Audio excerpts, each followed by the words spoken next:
Hey everyone, I have another deck to share with you. This one's called the Witch's Tarot.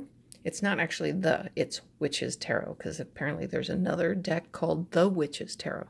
But this one's the Witch's Tarot. This one's done is by Ellen Dugan and it is illustrated by Mark Evans, published by Llewellyn. It comes in a box too with a magnetic snap. It's a nice box, great for storage. This is another one of those decks that I do enjoy using for not only normal readings, but I also enjoy it for sometimes doing earth-based readings because it does really seem to connect. There's a so I know this is a Wiccan-based tarot, but it's actually it follows the Rider-Waite almost to the T. And it takes out some of the really scary cards, and it doesn't really take it out, but they put it in a meaning that is in a less frightful way, like death becomes, the shadow, or sorry, not death. The devil becomes the shadow card and judgment becomes karma. And it could very well be that the Wiccan belief system doesn't believe in the devil and doesn't believe in all that, so they change it to more of the universal or the way that I kind of understand it, and it does make it fairly easy for me to read. There's a few cards that are a little bit different where I'm kind of like, wait, what? But there are so many cards that is like the perfect illustrations of how I understand the cards. So when I was learning and understanding it, sometimes I would get tripped up by the traditional cards of the Rider-Waite-Smith. This deck seemed to help clear all those meanings up because it seemed to be very, very clear, and it gave alternative meanings that weren't always so necessarily, frightening or negative. So I really enjoy this deck for that. So let's take a look inside here. So same thing, these boxes, I really do like these boxes because they stack really nicely on a shelf, but they do take up a lot of space. So it has a ribbon, and here's the book. And again, my cards aren't in here. I keep them in a bag because I use them quite a bit. So there's that box. So when I store the cards, I'll put them back in the box. But when I'm using them an awful lot, I keep them in the bags. So here's the book. It's a very nice book. This isn't a color book. This is black and white, but it does give you a whole bunch of information. This book's meanings I find are very, geared towards the person who is studying Wicca. But like I said, because it's also earth-based, because it's a lot of it seems to be earth-based, it really does help me connect to the earth energies that I'm looking for. It will give you ideas. Let's see here if I can find it. Performing a witch's tarot reading for yourself. Goes into the descriptions, gives an index. In the back of the book, I'm pretty sure you have spreads. So you get your basic, 7-card spreads, 3-card, 1-card. Doesn't really give any pictures of how it does, but it definitely explains it.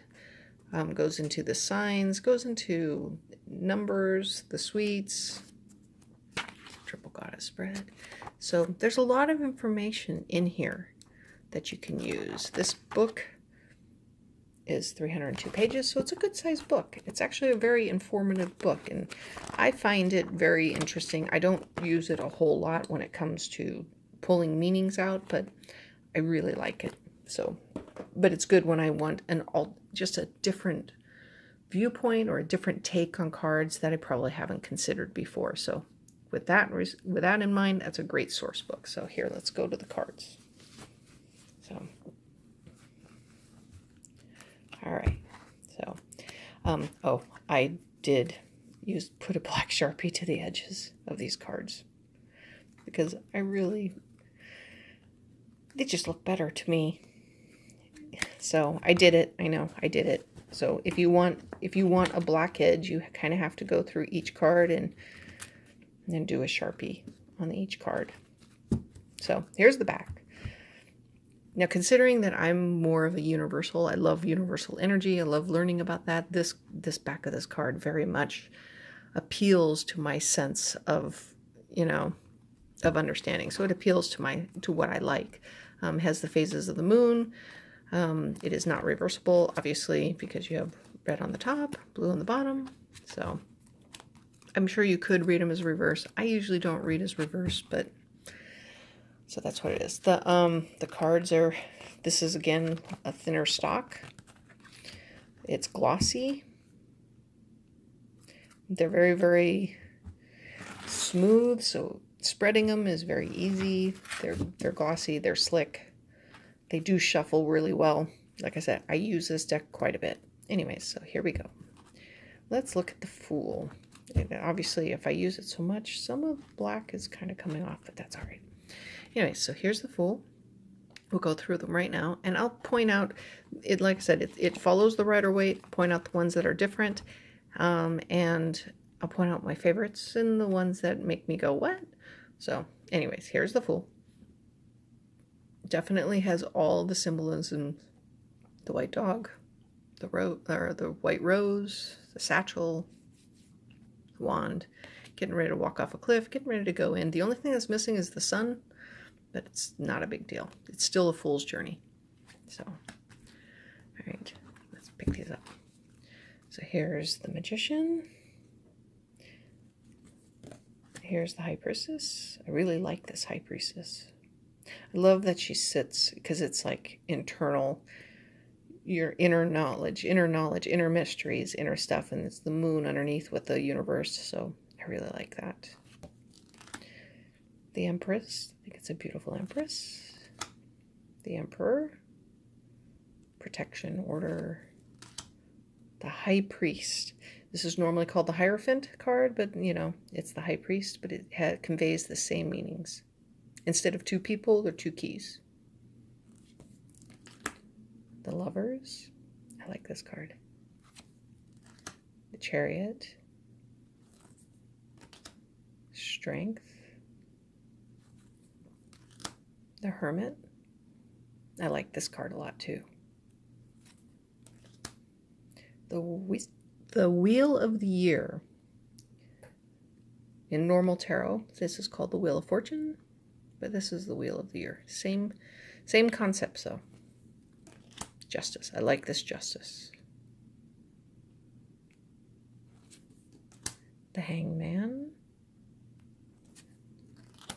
Death. This Death is a little bit different. I mean, I think it's a great depiction of death with the, you know, the flaming skull, though, is quite marble-ish.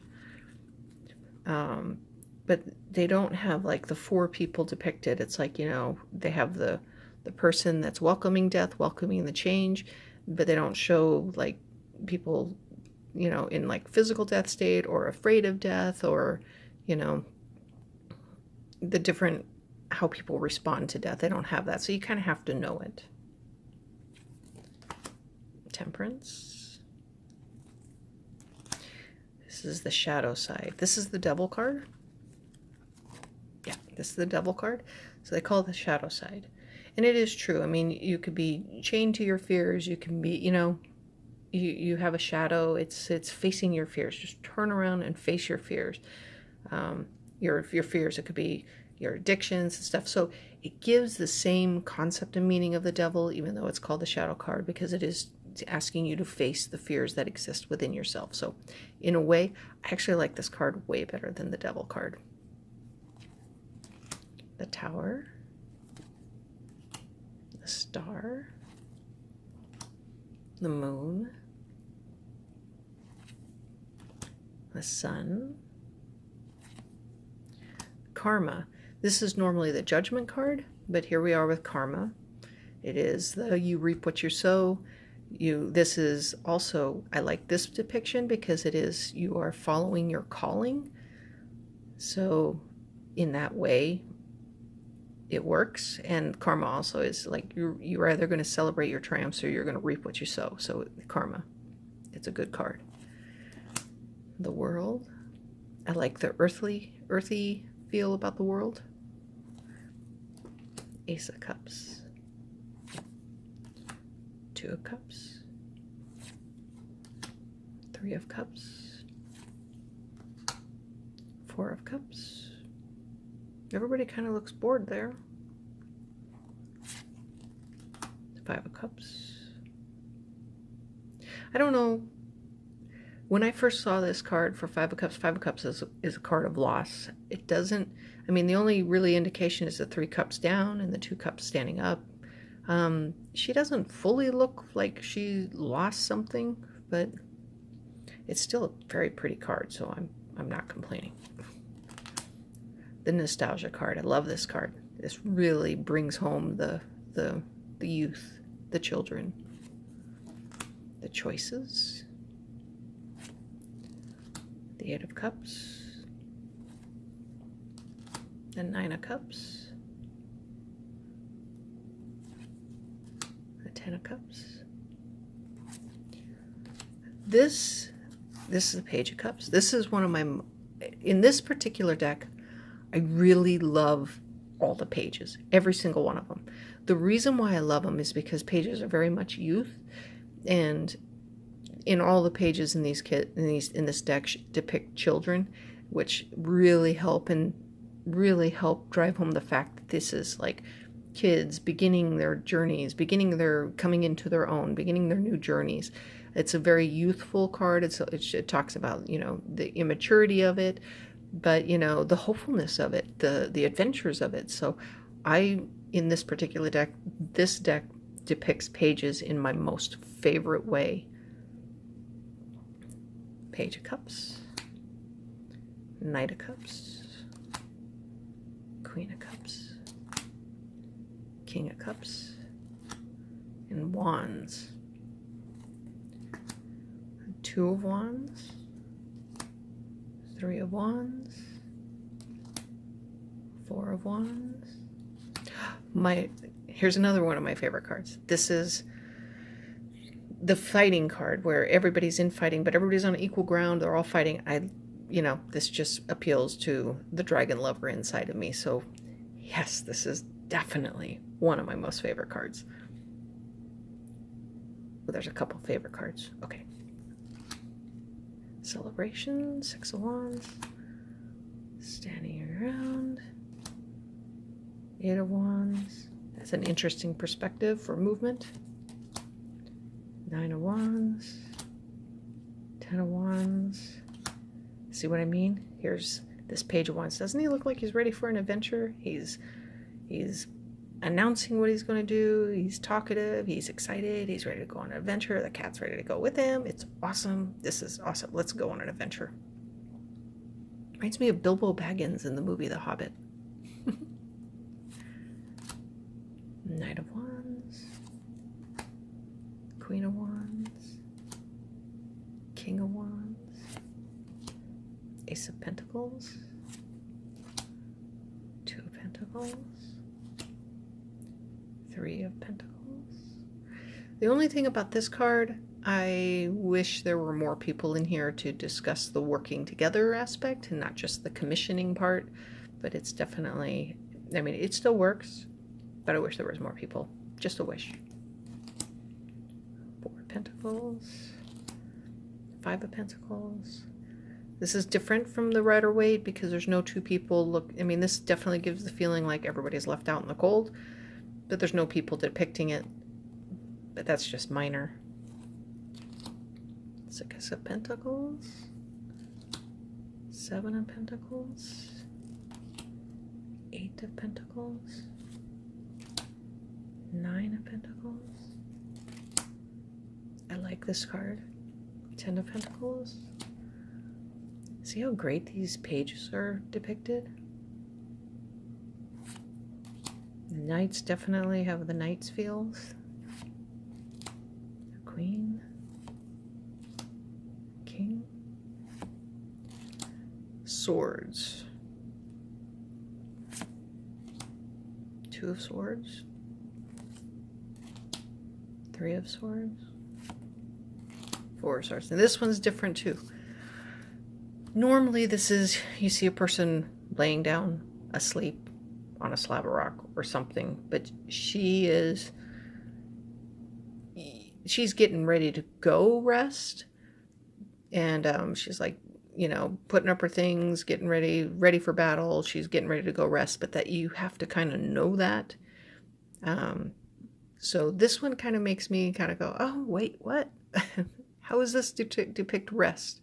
But that's what this is. So she's like prepping her battle, and then she's going to go rest. She's done. She's going to go rest. 5 of Swords. 6 of Swords, 7 of Swords. Now this one, I actually like this interpretation of 7 of Swords, because mostly when you hear about 7 of Swords, you're like, okay, somebody's trying to steal something, you're trying to get away with something, you're being sneaky. But you have to kind of like dig into the meanings to understand that this could also be gathering your things and taking off and on your own adventure. You're starting your own thing, your new thing. You may be doing it yourself. You're packing up your things and leaving, but you know, you have your 2 swords, so you always leave something behind, but you're taking off. So this is kind of a new journey thing. I like that depiction instead of always you're sneaking, trying to get away with something. This is like, pull it together, start something new. So I do like this depiction. 8 of Swords, 9 of Swords. Ouch. I always say that every time I see a 10 of Swords with swords in their back. Page of Swords, very apt for a page. Have your sword raised, ready to swipe if you anger him. But they're definitely information people too. Knight of Swords, Queen of Swords, King of Swords. So there you go. It's all 78. Really enjoy this deck. So I would consider this deck a great beginner's deck. I'm going to just show you. See, really easy to shuffle if you do it that way. Some people might go, when I have a thicker deck, I can't shuffle them like this when the cardstock is so thick. So, I mean, when I do that, then I'm doing it this way. So, again, I recommend this deck for a beginner. This is a great deck. I think it gives some really, really clear meanings. It's also changed some things to make it less frightening, less like when the so-called devastation cards come up, it doesn't feel so devastating. I mean, it's more of like, okay, this has come up, let's make some changes, let's make some stuff. What can we do to fix the situation? So I highly recommend this deck. I like this deck. You don't have to be a witch to enjoy this deck. It definitely follows everything. So there it is. And I love the vivid colors. Isn't that great? The vivid colors. It's like looking into a window of a world. It's awesome. It's like, they talk to you. It's an amazing, I just really like it. It's a great deck. Highly recommended. All right. Until next time, I'll talk to you soon.